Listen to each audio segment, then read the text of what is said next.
No ar, Rádio Debate. Apoio Cultural. Associação dos Docentes da UFC, ADUFESI. Expressão Gráfica. Sindicato dos Jornalistas Profissionais do Estado do Ceará e Sindicato dos Médicos. Rádio Debate. Olá, bom dia. São 11 horas e 30 minutos. Hoje é dia 13 de outubro e estamos começando mais um Rádio Debate. Apresentação Marcos Robério. No programa de hoje vamos conversar sobre a veiculação de programas policiais ou policialescos aqui no Ceará. A partir de amanhã, dia 14, a Semana Nacional pela Democratização da Comunicação promove atividades em todas as regiões do Brasil. São inúmeras ações previstas, como panfletagens, debates, audiências públicas, rodas de conversa, minicursos, entre outros. A semana foi convocada pelo Fórum Nacional pela Democratização da Comunicação e tem por objetivo realçar a importância da atualização do marco legal para as comunicações. No Ceará, uma das atividades vai ser realizada na próxima quinta-feira, dia 15, na Câmara dos Vereadores. Na ocasião, a audiência pública vai discutir os programas policialescos no Estado. Poucos instrumentos produzem tanto medo e legitimam tanto a violência como programas policialescos veiculados no Ceará. Só no Estado, eles ocupam cerca de 7 horas por dia da programação televisiva. Para discutir o tema, recebo agora, no estúdio da Universitária FM, a jornalista Raquel Dantas, do Coletivo Brasil de Comunicação Social, o Intervozes, Seção Ceará, e também Inês Vitorino, professora do Programa de Pós-Graduação em Comunicação da Universidade Federal do Ceará, onde coordena o grupo de pesquisa da relação infância, juventude e mídia. Você, ouvinte, participa enviando sua pergunta pelo 3366-7474 ou também pelo Twitter, no @Rádio Debate. A Universitária é transmitida também pela internet no www.radiouniversitariafm.com.br. Raquel, professor Inês, bom dia. Prazer recebê-las aqui no nosso estúdio. Bom, esse tema é um tema um tanto polêmico, né? Não é um tema novo, um tema... Desde quando eu me entendo por gente, se discute os programas policialescos, seja no Brasil ou no Ceará, de forma específica. Como é que vocês avaliam essa realidade, né? Como é que está o Brasil, mais especificamente o Ceará hoje, quanto a essa programação televisiva dita policialesca, né? Como eu disse, desde antigamente, nos anos 90, já havia programas desse gênero e eu acho que só aumentou até então. Bom dia, Raquel. Bom dia, obrigada pelo convite, né? A gente poder falar um pouco da Semana pela Democratização da Comunicação e esse tema que é tão caro a quem debate direito à comunicação, né, e fala, tentando pensar numa mídia mais plural e que não viole direitos, né. Como você falou, esse tipo de programa, ele já é, assim, recorrente, né, já tem toda uma trajetória histórica na mídia brasileira, né. Eu estava até resgatando, assim, né, lendo algumas coisas há pouco tempo também, se a gente lembrar do Aqui e Agora, né, quando ele surgiu ainda na TV Tupi, clássico policialesco, né, quem lembra da vinhetinha, né, da chamada do Aqui e Agora, e ele foi retomado pelo SBT e eu acho que foi quando teve, de fato, o pico e que serviu de modelo para outros tipos de programa que se espalharam pelo Brasil, né? Uhum. Só que no Ceará a gente tem 5 programas, né, do tipo, em 3 emissoras, então... E é uma história também que se coloca muito para a produção local, né? O que a gente mais tem de produção local, que poderia ser outro tipo de proposta, né? Educativa, cultural, como a Constituição prevê para as concessões de comunicação, a gente tem, na contramão disso, programas policiais que acabam somando um conjunto de violações super complicadas, né? E nessa época do Aqui Agora, assim, só também já para começar a pontuar e esquentar o debate, é que esse tipo de programa ele teve uma caída na época que eles exibiram uma cena de suicídio no ar.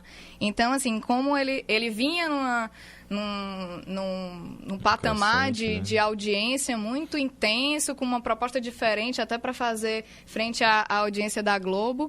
E aí, quando ele coloca esse extremo de uma violação, né? Você exibir cena de um suicídio, os telespectadores passam a questionar um pouco. Então, só que mesmo assim, a gente tem vários casos hoje que parece que vieram a piorar, né? O que a gente tem de violação. Então, a partir daí, a gente tem uma série de problemas a partir desse gênero, né? Que é confundido com o jornalístico, mas que de jornalístico a gente sabe que a gente pode apontar várias questões. Essa era uma até das coisas que eu ia perguntar. Programa de cunho policial ou policialesco, como a gente está falando, professora, é jornalismo na sua avaliação? Bom dia. Bom dia, eu queria agradecer ao Rádio Debate, à Rádio Universitária, queria parabenizar pela escolha do tema nessa semana tão importante da luta pela defesa da democratização da comunicação. Então, acho muito importante que a Rádio Universitária ela promova esse tipo de reflexão, até porque ela está largamente ausente de outros espaços midiáticos.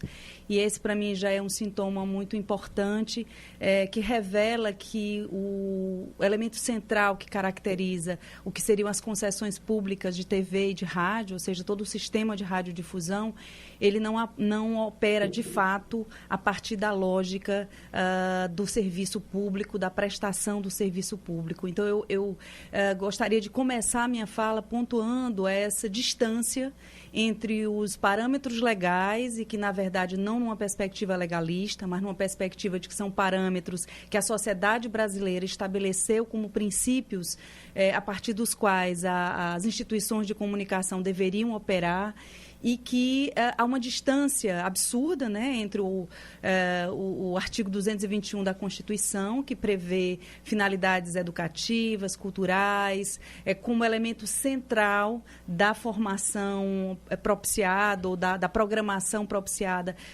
pela radiodifusão brasileira, e não é isso que a gente vê. Né? Em relação à questão específica que você me faz, se eu considero os programas jornalísticos policiais como jornalísticos, né? Eu já venho defendendo uma ideia contrária há vários anos, em vários fóruns dos quais eu participo.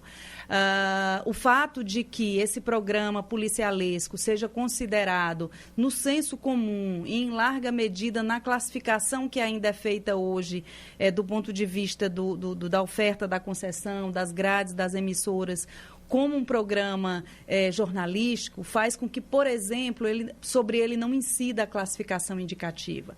E essa é uma questão gravíssima, porque eu tenho crianças e adolescentes que, em larga medida, são aqueles que estão em muito evidência nesses programas, até dentro de uma perspectiva de promoção da desinformação. Eu posso voltar a falar sobre isso.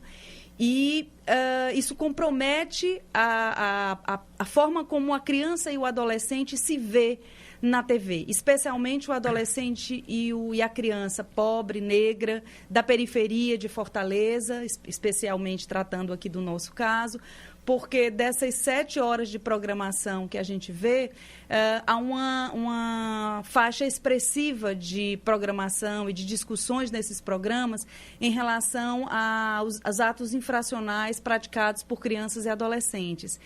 Não só por crianças, mas contra crianças e adolescentes, o que traz também uma exposição indevida de crianças e adolescentes. Então, a gente vê crianças vítimas de abuso sexual apresentadas de forma absolutamente irresponsável, sensacionalista, que revitimiza essa criança, que revitimiza esse adolescente, coloca essa criança ou esse adolescente em frente ao infrator, ao adulto infrator, pede para a criança dar novos depoimentos, e isso tudo sobre a égide de uma solicitação de justiça, né? Então, o primeiro elemento que esse programa policial revela é que a gente tem problemas sérios no funcionamento da justiça. Isso é verdade. Né? Então, nós temos um sistema de justiça que não está protegendo nossas crianças e adolescentes. E usa-se dessa desculpa ou desse artifício para sensibilizar os pais dessas crianças, para pedir à comunidade, para trazer esses elementos à tona. Então, o que revela esses programas policialescos são, na verdade, na verdade, a ausência de políticas públicas efetivas de proteção da criança e do adolescente. Eu tive na Assembleia há uns 2 meses atrás, discutindo essas questões numa audiência pública, e o que eu trazia como reflexão central era a ideia de que esses programas, eles traduzem uma falência no nosso sistema de proteção de crianças e adolescentes. E eles corroboram com essa falência, eles acentuam essa falência, ao invés de colaborar com a modificação desse status quo, desse sistema que a gente está vendo. Então, nesse sentido, um programa que deveria prestar um serviço público e não presta, um programa que deveria proteger as crianças e adolescentes, porque um jornalismo sério, ele tem um compromisso com os aspectos legais da Constituição brasileira e com aquilo, então, que a sociedade brasileira tornou como elemento importante. Criança e adolescente são, na Constituição brasileira, prioridade nacional. Então, se o elemento da infância como prioridade nacional fosse a lógica a partir da qual esses programas operassem, de modo a que eles fossem, de fato, jornalísticos, né, eu teria uma outra configuração.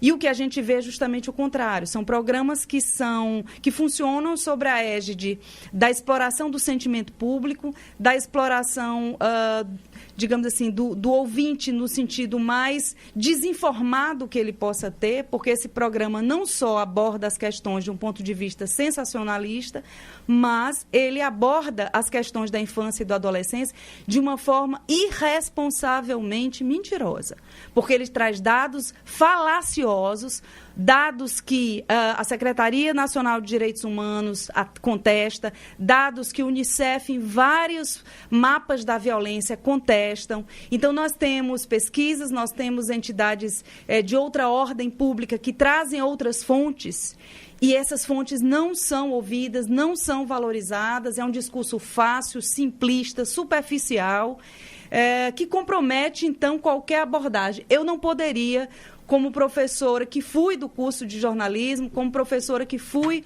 como coordenadora que fui do curso, como estudiosa das questões da infância e da comunicação, entender que um programa desse, ele é um programa jornalístico. Então, para mim, é impossível essa classificação. Certo. Raquel, e é até um tanto engraçado como a professora fala, né? Porque isso é mostrado como se fosse... Esses programas policiais são mostrados como se fosse pela lógica do serviço, né? Estão prestando serviço ao cidadão. Quando, pelo que vocês falaram até agora, seria, na verdade, um desserviço, né? Porque tem violações de direitos humanos e tem uma série de questões que estão, na verdade, não contribuindo, estão atrapalhando, estão sendo um desserviço mesmo para a vida do cidadão. Sim. É isso? A gente até reforçando uma preocupação, né, que eu acho que está na própria da fala da Inês, que não só os próprios programas policiais fazem isso, mas o jornalismo, o dito jornalismo de fato, ele acaba reproduzindo isso, né? Os mesmos dados equivocados, falaciosos, né?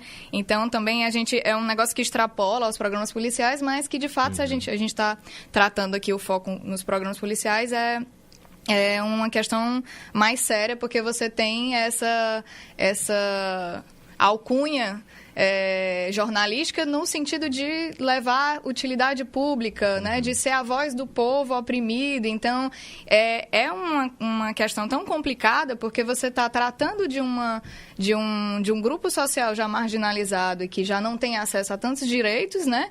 E que você, ao mesmo tempo, você viola esses direitos, dizendo que você está levando formas da sociedade se proteger, né? Então, como é que isso fica para a cabeça da pessoa que está em tal comunidade onde esse programa atua, né? Porque a gente sabe que isso de fato acontece, né? O programa não vai chegar para cobrir um crime numa zona que seja, né, mais elitizada, de uma classe social que tem mais acesso à informação, inclusive, que tem acesso a direitos. Então, a gente tem uma questão muito, muito complexa, que é como lidar com isso e fazer com que a própria população saiba se defender desses tipos de programa e dessas violações.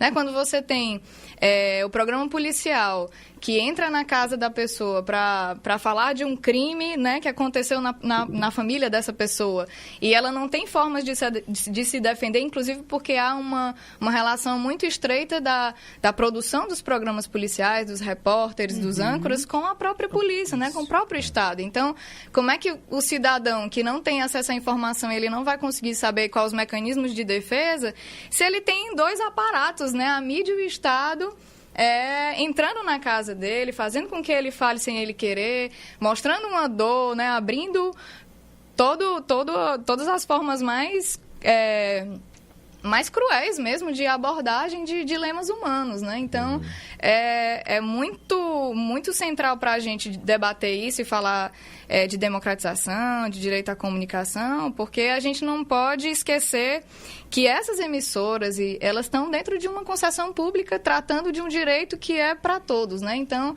assim como a Inês já falou, você pegar a Constituição Federal, você vai ter uma série de regras, né? Mesmo que sejam regras gerais, que a gente tem o problema da regulamentação dessas, como é que a gente pode dizer, desse arcabouço, né? Que vai dizer as regras gerais a serem aplicadas. Você não tem uma forma de garantir que isso seja respeitado. Então, isso corre muito frouxo, né? É impressionante isso, que ninguém está falando de nenhum grande rompimento, né? De nenhuma grande nova legislação. É cumprir o que já está... Exatamente, pelo menos isso, né? Até tem uma proposta de novo marco regulatório, né, pela campanha para expressar a liberdade, que inclusive é também pelo Fórum Nacional pela Democratização da Comunicação. Mas esse debate a gente sabe como é tão difícil politicamente, mas não necessita que ele seja aprovado para que algumas coisas que já são previstas sejam de fato cumpridas, né?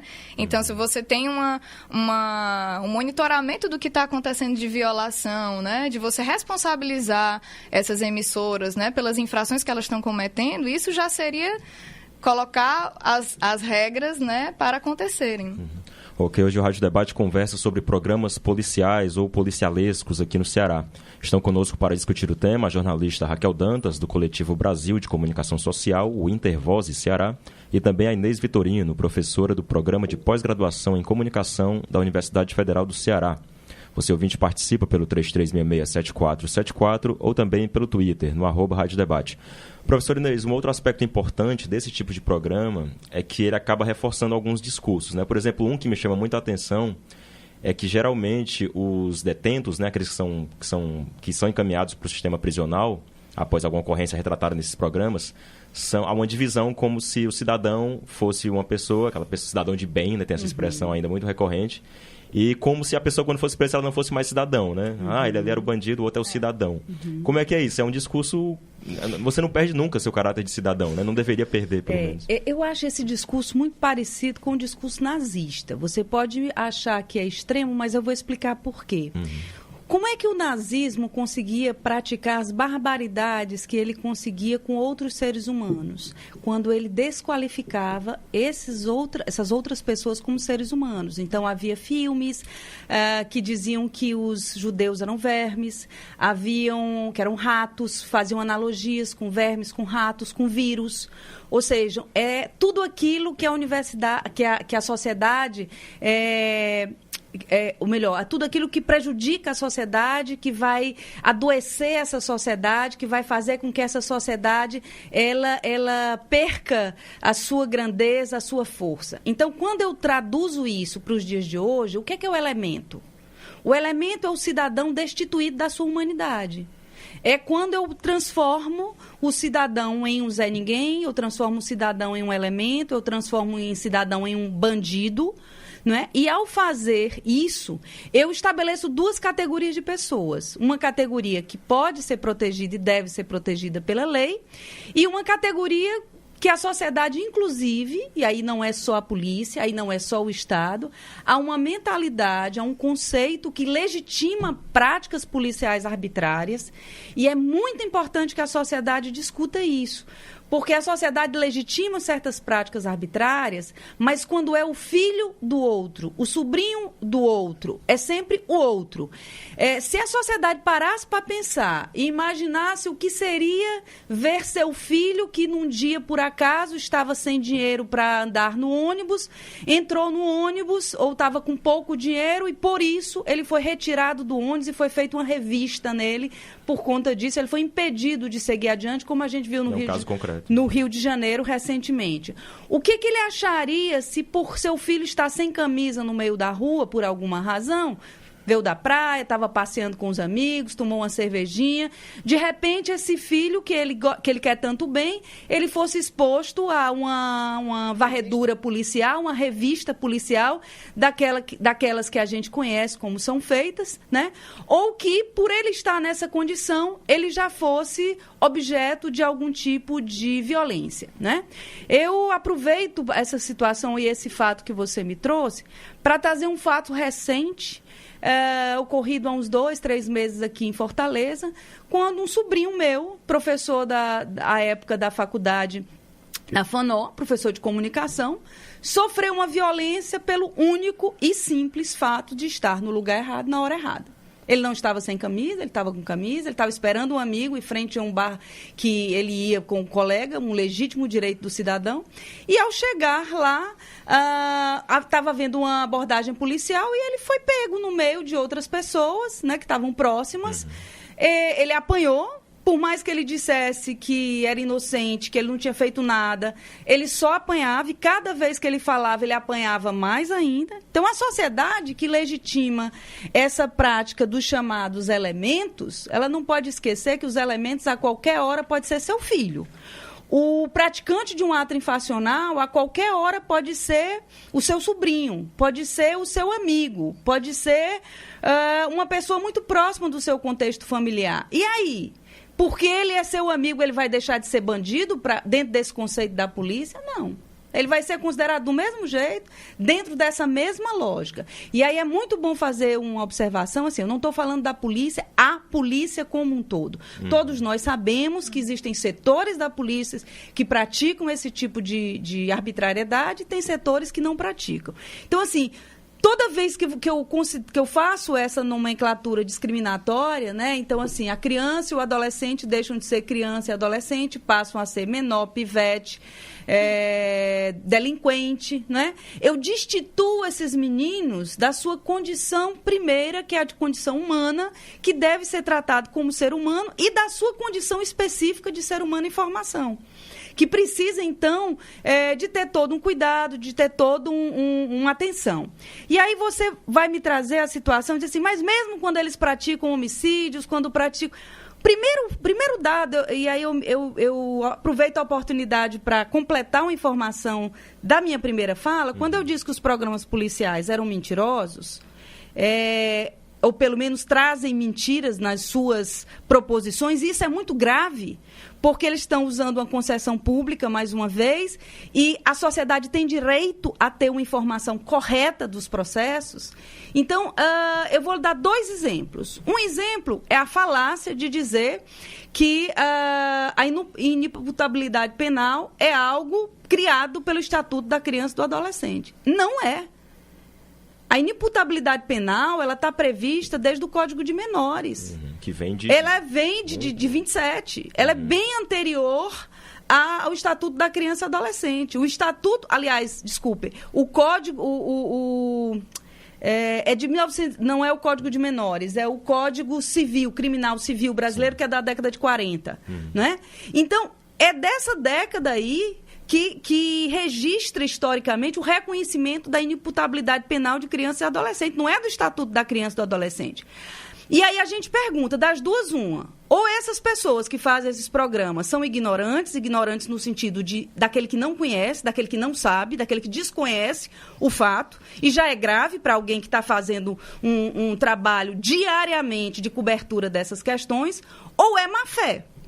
Né? No sentido de que ele sabe da informação e não utiliza essa informação porque não é conveniente. Então, acho que isso é um aspecto importante para dizer o quanto isso vai comprometer, então, a postura das pessoas em relação a esse assunto.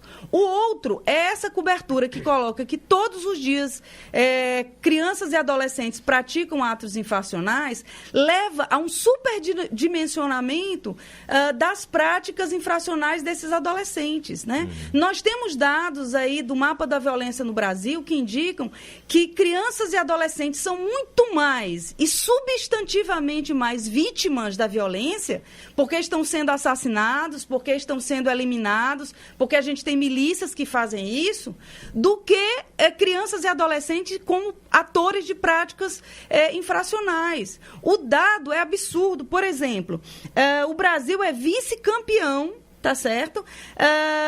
Em termos de assassinatos de jovens de 0 a 19 anos, né? Com 11 mil mortes em 2012. Quer dizer, ele é vice-campeão. Se eu pensar em termos específicos da prática, tem um dado adicional, é que se eu for pensar dos dados para crianças e adolescentes negros, Os adolescentes negros são mais assassinados 3 vezes mais do que os adolescentes e jovens brancos. Então, há uma questão, eu digo assim, a violência ela tem cor e tem classe. Ela é negra e ela é para os pobres. Né? E a gente não pode deixar de discutir isso com a sociedade, inclusive com as pessoas das comunidades que muitas vezes não percebem isso por força desse discurso que não traz os dados corretos, que fazendo crer que são os adolescentes que são os principais agentes de atos de homicídio nesse país, o que é completamente estapafúrdio diante da realidade que a gente tem. Mas a cobertura leva as pessoas a pensar que é isso. Daí o crescimento de uma certa aceitação dessa ideia da redução da maioridade penal. Ora, com 7 horas de programação diários, dizendo todos os dias a mesma coisa, plantando a mesma mentira, eu digo de novo, isso me parece muito próximo ao conceito nazista. Diga uma verdade inúmeras vezes que ela vai se tornar verdade. Raquel, relacionado a isso que a professora estava falando, queria te colocar 2 questões. Primeiro, ainda relacionado a isso da construção de discurso, né, que esses programas promovem, como é que você vê a questão de que o adolescente, autor de ato infracional, é tratado como um bandido, né, como um outro qualquer? E relacionado a isso também, o reforço do discurso de que bandido bom é bandido morto. Inclusive saiu uma pesquisa recente, semana passada, se não me engano, quando, não vou lembrar a porcentagem, mas mais da metade da população respondia que concordava com essa frase, né? Um discurso reforçado também. Eu já ia até comentar sobre essa história do bandido bom é bandido morto e outras tantas sentenças, assim, né? Que são colocadas, que são frisadas e repetidas, e está na boca o senso comum, que, por exemplo, direitos humanos é para humanos direitos, né? E a gente descaracteriza, inclusive, o que é direitos humanos, né? A ideia de uma presunção terrível, né? Pois é.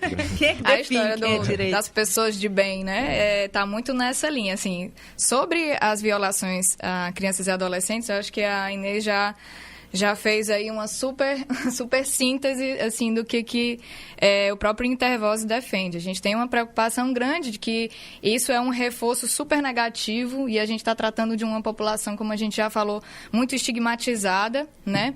Então, assim, já até abrindo uma brecha, assim, para a Semana de Democratização, a gente vai fazer uma audiência pública na quinta-feira, às 6 horas da noite, no Cuca Janguruçu. E a gente, pela Câmara, né? Pela Câmara dos Vereadores e a Assembleia Legislativa, e a gente pensou justamente em levar para um espaço onde há muita violação de direitos e os programas policiais atuam de forma muito intensa, e no espaço de juventude, inclusive para que a própria juventude tenha condições de ver um outro olhar sobre aqueles programas, porque eles estão nas casas, né? É o momento onde eles se veem, se reconhecem dramaticamente os familiares, os colegas, né? Então, a gente pensou nisso também para criar essa relação direta, assim, de diálogo mesmo, né? Proximidade. Então, um aspecto, assim, já levando para também, abrindo uma brecha aqui para falar sobre um trabalho da ANDI, Comunicação e Direitos, né? Junto com Intervozes, Artigo 19, Ministério Público Federal, que é um guia de monitoramento, né? A ANDI já trabalha há muito tempo com violações na mídia e também faz um trabalho muito voltado também para crianças e adolescentes relacionando à mídia. É um guia de monitoramento sobre violações de direitos na mídia brasileira, que é uma ferramenta que seja acessível para outras instituições ou as pessoas que quiserem, grupos quiserem fazer esse monitoramento de violações, eles puderem fazer de forma prática, que tenha, de fato, um arcabouço legal que vá respaldar aquele tipo de violação, dizer que aquilo, de fato, é uma violação. Esse documento está disponível na internet também? Está disponível na internet, também está no site do Intervoz, intervoz.org.br, está no site da ANDI, que agora eu não vou me lembrar qual é, mas eu acho que é ANDI. Acho que é www.andi.org.br também, né? Mas, assim, eu falei do guia porque a gente teve várias fases desse guia, né? A construção de um projeto piloto, depois um monitoramento feito em 10 cidades, e aí a fase final, né? Que foi para fazer um levantamento de programas de todo o país, né? Na verdade, dessas 10 cidades, ele apontou, por exemplo, fazendo uma ponte aqui com o que a Inês está dizendo, 1.936 narrativas com violações de direitos, né? Dentro dos direitos, das violações que foram sistematizadas, né? Algumas, por exemplo, deixa eu pescar aqui, direito... Como assim? Incitação ao crime, discurso de ódio, exposição indevida de pessoa, de família, assim, são 9 violações, né? Desconsideração da presunção de inocência. Né? Incitar a desobediência às leis, né? Quando você pede para a polícia identificar quem é o menor, ou a criança ou o adolescente infrator, enfim, tem uma série de violações, né?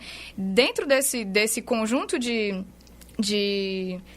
matérias, né? Dentro desse conjunto de programas que foram monitorados, desses 1.936 narrativas, 1.802 infringiram o ECA diretamente. Então, é praticamente o total dessas violações monitoradas, né? E assim, falando também um pouco de fato, o que isso gera de retorno para a sociedade, assim, a gente não tem muitos mecanismos, né, que a gente já colocava um pouco antes. A gente não tem mecanismos que resguardem a população dessas violações, né? Mas a gente tem um caso emblemático no ano passado, né, 2014, com a TV Cidade. Certo. Eu vou só pedir para você deixar esse caso para o próximo bloco, para a gente precisar fazer um intervalo agora, rapidinho. Hoje o Rádio Debate conversa sobre a veiculação de programas policiais no Ceará. Recebendo aqui em nosso estúdio para debater o assunto a jornalista Raquel Dantas, do Coletivo Brasil de Comunicação Social, o Intervoz Ceará, e também a Inês Vitorino, professora do Programa de Pós-Graduação em Comunicação da Universidade Federal do Ceará. Rádio Debate volta já.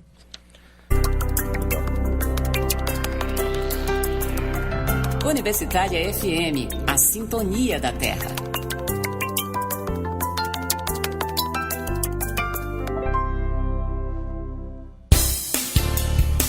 Faça sua graduação tecnológica em 2 anos e meio. Inscreva-se no vestibular da Universidade Estadual do Vale do Acaraú, em parceria com o CETRED. São mais de 50 anos dedicados à educação. Vagas para cursos em recursos humanos, segurança privada, processos gerenciais e negócios imobiliários. Inscrições: www.cetred.com.br. Informações: 3214-8200.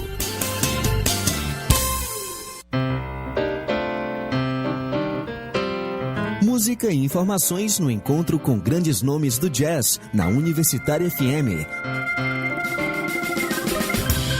Ouça Encontro com o Jazz, segundas, quartas e sextas, a partir de 9 da noite.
Estamos de volta com o Rádio Debate, agora 12:03. Hoje o nosso programa conversa sobre a veiculação de programas policiais no Ceará. Estão conosco aqui no estúdio para discutir o tema a jornalista Raquel Dantas, do Coletivo Brasil de Comunicação Social, o Intervoz Ceará, e também a Inês Vitorino, professora do Programa de Pós-Graduação em Comunicação da Universidade Federal do Ceará. Lembrando que você, ouvinte, participa enviando sua pergunta pelo 3366-7474 ou também pelo Twitter, no @Rádio Debate. Raquel, antes do intervalo, você ia trazer aí uma uma discussão sobre um caso emblemático, né, de violação de direitos humanos que ocorreu no Ceará em 2014, não é isso? Isso, no ano passado, né? A gente ia começar a falar disso, assim, até para as pessoas visualizarem, de fato, como é que essas violações acontecem, né? E, assim, a gente trazer de uma forma de exemplo é mais fácil para que a gente consiga discutir isso em cima de coisas claras que acontecem todos os dias nos programas, né? Esse caso de 2014 foi veiculado pela TV Cidade, no programa Cidade 190. Ficou muito conhecido na época porque teve uma repercussão nacional, inclusive, do caso, que foi a exposição, a veiculação de uma cena de um estupro de uma criança de 9 anos, né?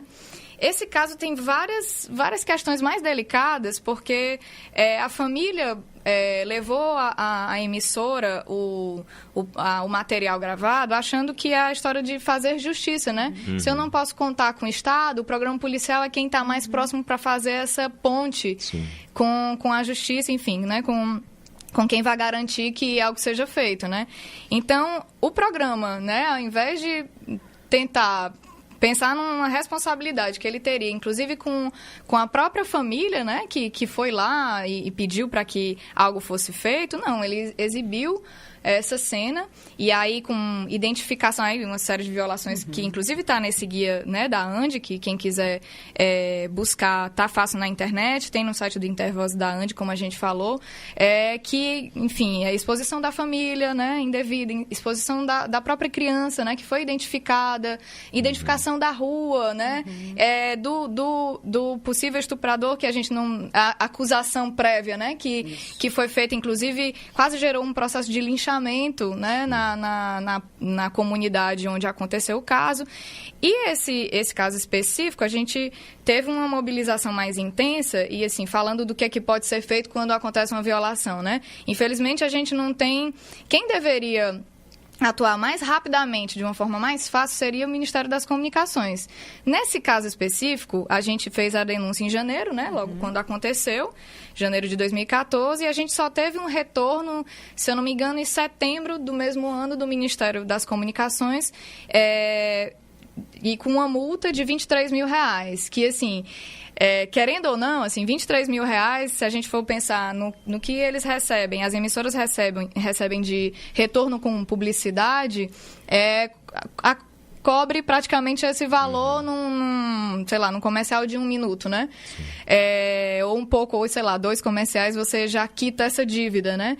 Só que esse valor, mesmo sendo emblemático, ele mesmo sendo pequeno, ele foi o maior para violações cometidas na mídia em todo o Brasil. Então, você abre uma margem para que as emissoras cometam as violações sem ter tanta preocupação com o próprio bolso, porque seria... Uma vez ou outra tem uma punição como essa, né? São raríssimas. Exatamente, né? E às vezes, quando o problema vai a nível de justiça, né? Vai para a justiça, às vezes tem uma grande questão do problema da liberdade de expressão, que às vezes é colocado como justificativa para uma série de violações, né?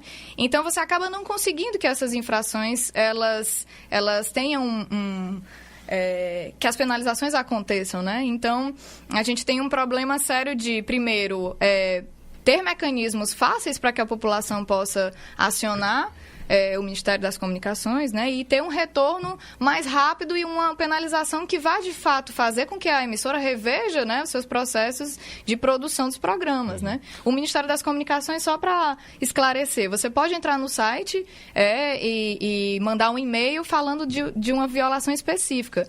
Mas o retorno é complicado, não existe uma estrutura do próprio Ministério para fazer processos de monitoramento ou para receber as denúncias, pelo menos, e ter, né, uma avaliação mais contundente dessas E a gente está falando aqui de um caso que ficou emblemático, né, que chamou mais atenção, quando casos talvez parecidos com esse, que não ganham tanta repercussão, ocorrem diariamente, aí ficam à margem, ficam esquecidos muito rapidamente. Temos aqui 3 participações de ouvintes, vamos tentar logo contemplar aqui todos eles. Primeiro, a pergunta do ouvinte José Prudente. Ele diz que observa que os noticiários também estão contaminados por esse tipo de jornalismo sensacionalista dos programas policialescos. Além disso, nós podemos ver muitos políticos que se elegem ancorados nesses programas. Ele gostaria de saber o que as convidadas pensam a respeito disso, né? Dessa relação entre política e esse tipo de programa, que às vezes muitas vezes pertencem a emissoras controladas por políticos ou por pessoas ligadas a grupos políticos. Relação promíscua. Como é o nome dele? É o José Prudente. José Prudente, eu agradeço demais a sua questão. Eu acho que ela traz para ela enriquece a nossa discussão ao trazer esse aspecto do transbordar desse modelo que já é precário, já é digamos assim, complicado por tudo aquilo que a gente já viu, já é violador de direitos por tudo aquilo que a gente já viu, e a presença dessa pauta de uma forma tão extremada, passando a fazer parte de outros programas das redes, das emissoras locais, né? Eu digo para você que eu fico um tanto assustada com esse formato, fico assustada com o fato de que o jornalismo ele vem perdendo, do meu ponto de vista, do ponto de vista de inúmeras pessoas, profissionais, jornalistas também, colegas professores da universidade, pessoas que começam a deixar de ver os jornais porque a ênfase, digamos, você começa o seu dia de manhã bem cedo, já com notícias de assassinato, de roubo. Aí você me pergunta, mas a realidade está assim. Será que é a realidade que está assim ou a gente está dando lentes demais para determinada realidade? Por que a violência ganha tanto destaque? Eu acho que é essa a pergunta que a gente tem que fazer. E você tocou num filão desse problema, e eu vou trazer outros aqui, que a violência, ela vende. A violência, ela, na sociedade que a gente vive, ela se tornou uma mercadoria extremamente rentável. Existem setores, né, organizados da sociedade que estão classificados dentro do campo, e eu vou botar todas as aspas possíveis, dos cidadãos de bem, que são empresas que atuam nesse campo da violência e ganham muito com o medo das pessoas. Basta ganham ver quais muito. são aquelas relações às notícias mais lidas, né? Exatamente. Geralmente são notícias de violência, ou fama, muito bizarro. Exatamente. Então você tem, por um lado, um circuito empresarial que lucra com essa violência, que, digamos assim, expande seus negócios com essa violência. Então, é importante que a violência esteja em pauta, é importante que a violência esteja sendo discutida. Segundo lugar, a violência, ela dá voto. Nós temos vários políticos locais, e eu não preciso dizer o nome deles porque a sociedade cearense conhece, seja vereadores, seja deputados, eleitos com a pauta da violência. Ou seja, violência dá voto, né? Então, eu tenho desde a bancada da bala mesmo, né, que a gente conhece, como eu tenho outros segmentos que tentam pensar a violência a partir de outros parâmetros, né? Mas o que a gente vê, por exemplo, eu fui assessora parlamentar do deputado Mário Mamed num período em que ele atuava na Comissão de Direitos Humanos. E eu me lembro muito bem que, à época, ele era chamado deputado dos bandidos por conta disso, né? E aí eu me pergunto assim, quem é o bandido, de fato? Quem está como chamado cidadão de bem e manda assassinar pessoas? Essa pessoa, como é que ela deve ser chamada?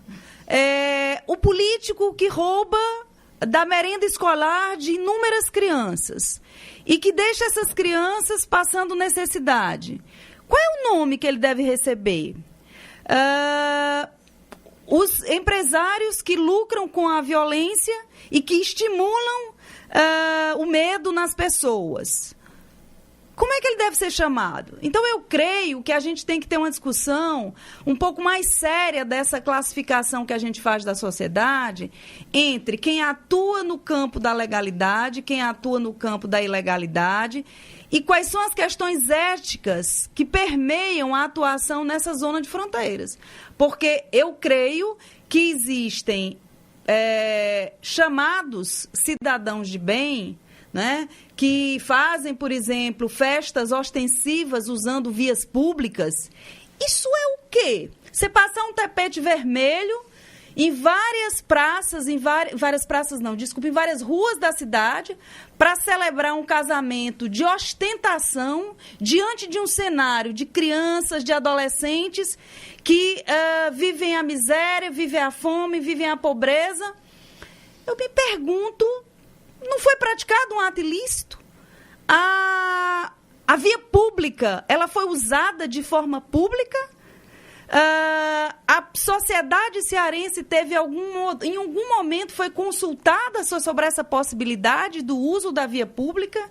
Então, existem dimensões variadas de práticas de ilícito na nossa sociedade. E nós devemos reconhecer que a nossa sociedade é muito permissiva com muitas violências e que a gente precisa pensar nisso de uma forma mais cuidadosa. Ok, outra participação de ouvinte aqui, o Cláudio Queiroz, que é radialista, ele diz que repudia esses programas que massacram e fazem um desserviço ao povo. Na mídia, ele diz que quem domina a audiência é quem vende o mal para as pessoas. Ele aconselha a ninguém assistir a esses programas policialescos e que ninguém também dê atenção, e que deem atenção, por outro lado, ao jornalismo educativo, que é o que ele considera o mais adequado. Um comentário aqui do Cláudio Queiroz, a gente agradece. Temos também aqui o Simão Pedro, também faz um comentário, ele diz que abomina os programas policialescos, mas pensa que o povo não vislumbra a violência propagada pelos apresentadores e continuam sendo eleitos a muitos cargos políticos, que é o que a senhora havia falado aqui agora há pouco. A gente agradece também a participação do Simão Pedro. Temos a pergunta do Cleiton Viana, ele que é formado em comunicação social pela UFC, e faz uma pergunta à professora Inês. Como se pode combater esses programas policialescos quando muitos jornalistas, para defender o emprego, defendem as empresas que não estão interessadas em acabar com esses programas e perder a audiência?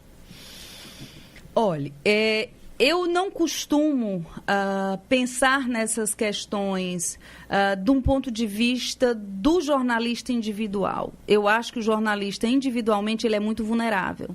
Eu acho que os jornalistas precisam estar articulados nas instâncias, nos fóruns, para tentar questionar isso. Eu tenho inúmeros depoimentos de ex-estudantes que se tornaram, então, jornalistas e que trazem as dificuldades de ter um posicionamento, de fato, autônomo quando a gente tem um circuito de emissoras de televisão muito circunscrito ao domínio de algumas famílias aqui no estado, né? Se eu pensar nos jornais locais, são 2 ou 3. Se eu pensar nas redes, nas emissoras, não passam de 10 as maiores. Então, assim, eu estou pedindo ao jornalista, de certo modo, há muitos jornalistas que, de certo modo, ele opte. Ou eu deixo de ser jornalista e vou fazer outra coisa da minha vida, ou eu vou ser jornalista, vou atuar nesse sistema e vou tentar me articular por fora desse sistema, porque dentro do sistema às vezes não dá, para tentar conquistar algum tipo de espaço. Eu acho que a gente, para atuar de uma forma eficaz nesse território, eu acho que a gente tem que atuar na luta pela instituição do marco regulatório no Brasil. Sem um marco regulatório estabelecido, é muito difícil. Os jornalistas individualmente também ficam vulneráveis, porque eles também são cidadãos que precisam do seu trabalho, eles precisam pagar suas contas, eles precisam ter famílias para sustentar. Então, é uma questão muito complexa essa. Eu não me sinto à vontade de julgar qualquer jornalista pela postura individual. Eu não atuaria em vários programas que eu vejo aí, mas também não me sinto à vontade de fazer um julgamento individual dos meus colegas. E digo, a maior parte desses programas policiais não é conduzido por jornalistas, como muita gente sabe.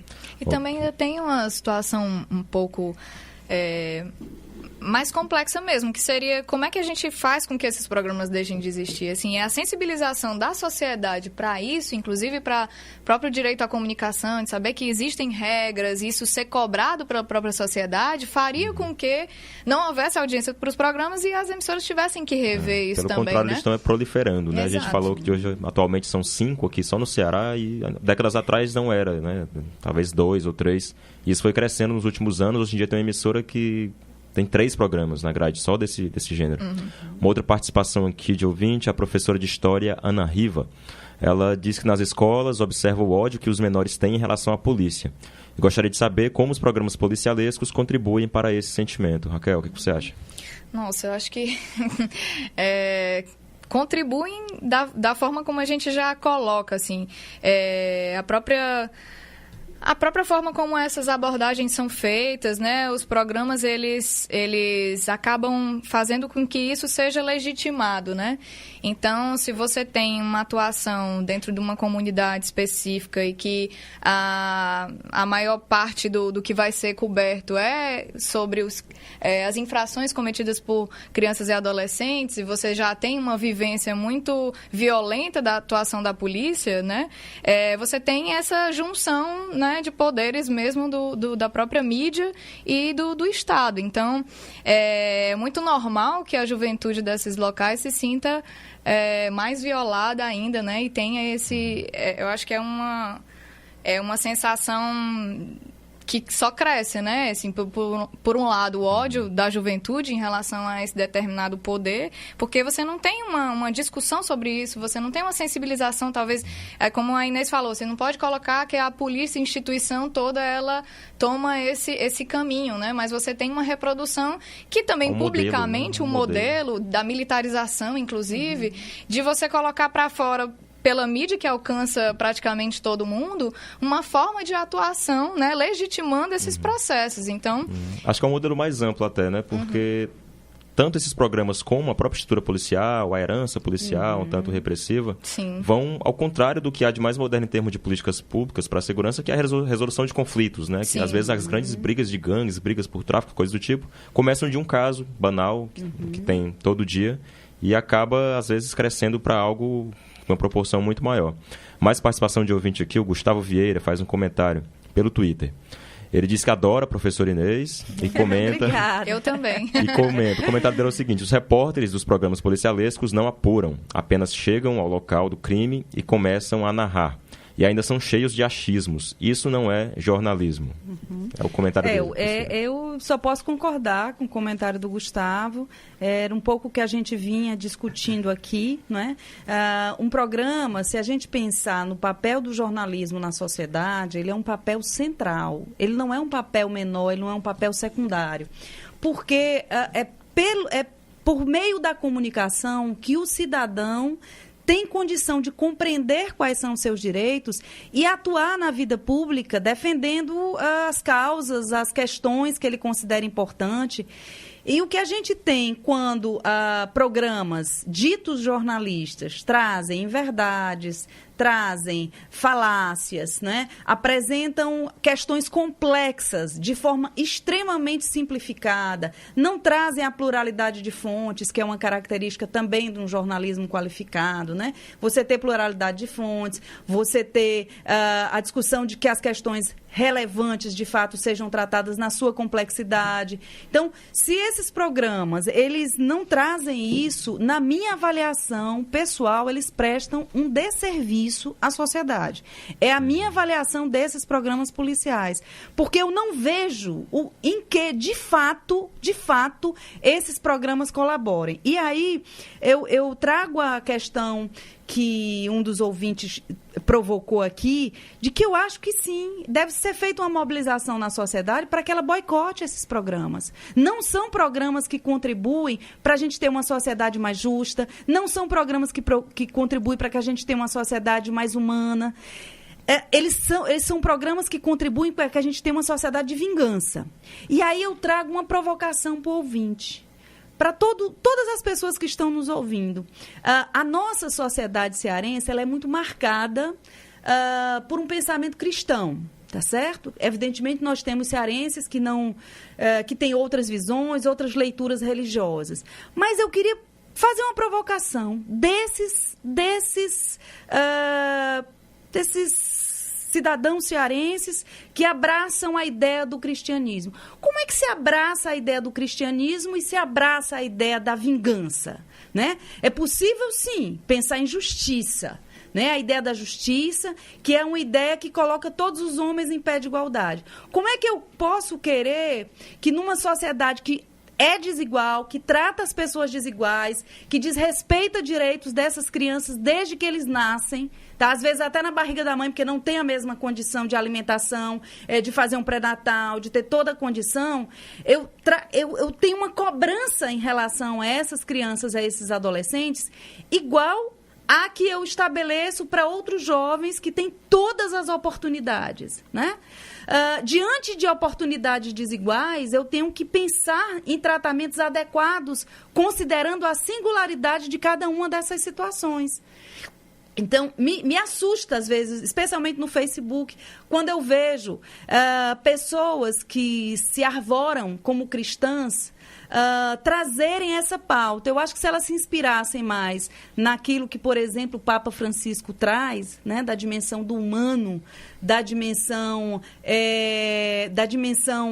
do compartilhamento de uma sociedade que busca uma relação de construção mais solidária, né? Eu acho que ela se deslocaria um pouco desse lugar da vingança e pensaria a pensar um pouco mais na ideia do compartilhamento, da compaixão, da solidariedade, não é? E aí, para aqueles que não são cristãos e têm todo o direito de terem outras visões religiosas mais diversas, que o princípio da compaixão humana prevaleça nos nossos raciocínios, que prevaleça na nossa prática cotidiana em relação à forma como eu vejo não só o meu filho, mas o filho do outro. Porque o adolescente e a criança que estão sendo, digamos assim, violentadas de alguma forma nessa nossa sociedade, nas mais diversas formas, elas são filhas de uma mãe.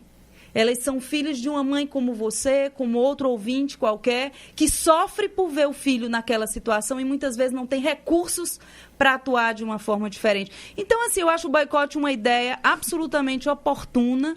Acho que o Intervoz poderia abraçar essa causa de levar adiante, de construir um fórum que passe a lutar por outro tipo de paradigma na cobertura desse problema. O problema é complexo, ele precisa ser enfrentado e precisa ser tratado, mas ele precisa ser tratado e enfrentado na complexidade que ele exige. Ok, Raquel, queria acrescentar algo sobre essa discussão? Não, é que esse tema leva a muitas questões, né? E, assim, eu acho que falar sobre isso também que a Inês está colocando seria o mínimo do racional. Você vê que local de discurso você está fazendo, às vezes reproduzindo ou mesmo se identificando com ele e ver o que de fato você mesmo está colocando para o mundo, né? Então, assim, não seria pedir demais, inclusive, uma lógica mais racional mesmo, assim, de problematização desse tipo de proposta, assim.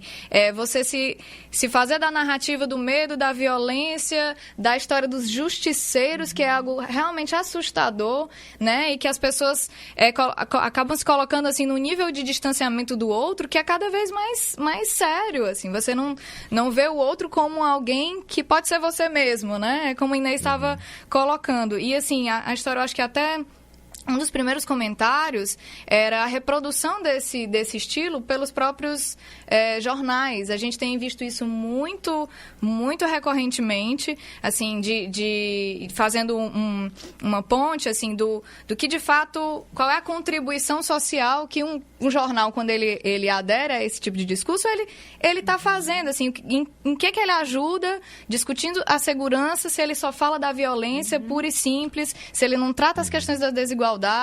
Se isso não é problematizado, você tem um jornalismo que está simplesmente reverberando, né, os casos de violência e você não coloca para a sociedade proposições, debate, para que a gente tenha uma outra lógica de resposta a tudo isso. Eu né? até ia te perguntar isso, Raquel. Esse modelo, né, de como são tratadas essas questões policiais nesses programas, isso é exclusivo desses programas ou está se alardeando para outros meios, para os impressos, para as rádios, para outros programas de televisão, inclusive? Sim. Tanto para os programas, para os jornais, né, para os noticiários, eu acho que a gente pode perceber, assim, o ouvinte, né, que estiver mais atento também, não só TV. Certo. Inclusive, nesse guia também entraram programas policialescos de rádio, né, que também, aqui no Ceará, a gente também tem programas do tipo na rádio. Os jornais, ele tem um outro tipo de narrativa, mas que também podem ser caracterizados, porque como não tem um apelo visual, inclusive, você tem uma outra construção da narrativa que não chega a violar outros tipos, né, de questões que a gente vê mais diretamente na TV. Mas é muito problemático quando um telejornal adota isso, assim. Eu não vou citar alguns exemplos, assim, mas isso é fácil de todo mundo perceber, os ouvintes, que alguns telejornais passaram algum tempo começando os noticiários, eu acho que até hoje isso acontece, assim, primeiro bloco de notícias, violência, assim, o que é que a gente está contribuindo de fato para a gente mudar esse tipo de situação que a gente tem na sociedade, né? Você coloca uma coisa extremamente importante, que não é que a violência, se ela existe na sociedade, ela não deva ser pautada. Se a sociedade está sofrendo problemas de violência, sim, isso deve se tornar pauta. É fundamental que o jornalismo faça essa cobertura. Mas faça essa cobertura tentando ajudar, contribuir para que a sociedade compreenda melhor o problema, entenda as causas do problema e pense em possibilidades de solução. O papel do próprio jornalismo. Exatamente, né, é esse o papel do jornalismo, é construir é deflagrar esse processo de discussão na sociedade. Se a sociedade, de certo modo, hoje, ela está legitimando mais esse tipo de prática abusiva, por exemplo, com essas frases do tipo bandido bom é bandido morto, isso não acontece por acaso, isso não é fruto do acaso. Nós temos, como eu disse, há há quase 10 anos que a gente tem programas policiais aí repetindo isso reiteradas vezes diariamente. Então, é quase um resultado esperado de uma política deliberada que torna os problemas graves e complexos simplistas para que eu possa, dentro de uma lógica, resolver. Por exemplo, a redução da maioridade penal, né? Nos países que houve redução da maioridade penal, em vários países, está tendo a revisão dessa política porque ela não teve efeito. Agora, por outro lado, se a gente tem no Uruguai, a gente teve a eliminação, ou melhor, os programas policiais foram tirados do ar, reduziu a violência. Não é curioso? Não é um aspecto para a imprensa discutir e trazer à tona? Okay. Essa parte já está finalizando? Tá, mas pode complementar. Não, era só pegando também essa história do Uruguai, assim, não é que nem que foi tirado do ar, eles foram para o horário de 10 para, né, obrigada pela correção, a classificação mesmo. Indicativa. Isso. Mas isso também demonstra, assim, que a gente tem condições de fazer algo para que esses programas, eles sintam um impacto, né? E também falar de regulação de conteúdo, no caso que a gente está propondo aqui, é também desfazer a história de que isso é censura. A gente tem um serviço público e a sociedade, ela deve ter caminhos para atuar junto nas decisões do que deve ser, inclusive de conteúdo, né? Então, assim, só para colocar também essa parte, porque é um debate que está dentro da luta pela democratização da comunicação, né? Ok, gente, muito obrigado pela participação de vocês duas aqui. Eu gostaria de passar mais alguns minutos, pelo menos, discutindo isso. Acredito programa, né? Acredito que os ouvintes também, pelo grande volume de participações, a gente, inclusive, agradece a todos. E encerra com mais uma participação, inclusive, aqui pelo Facebook, o Leandro Kamikaze. Ele comentou que esses programas estão agredindo não só a Constituição brasileira, mas também o telespectador como pessoa. Hoje o Rádio Debate conversou sobre a veiculação de programas policiais no Ceará. Estiveram aqui no estúdio para comentar o assunto a jornalista Raquel Dantas, do Coletivo Brasil de Comunicação Social, o Intervoz Ceará, e também a Inês Vitorino, professora do Programa de Pós-Graduação em Comunicação da Universidade Federal do Ceará. O Rádio Debate volta amanhã às 11h30. O programa hoje teve a apresentação de Marcos Robério, produção de Raquel Chaves e Breno Reis, na operação de áudio Assis Lima. A todos muito obrigado pela audiência, pela companhia e até amanhã. Apresentamos Rádio Debate. Apoio Cultural. Associação dos Docentes da UFC, ADUFESI. Expressão Gráfica. Sindicato dos Jornalistas Profissionais do Estado do Ceará e Sindicato dos Médicos. Rádio Debate.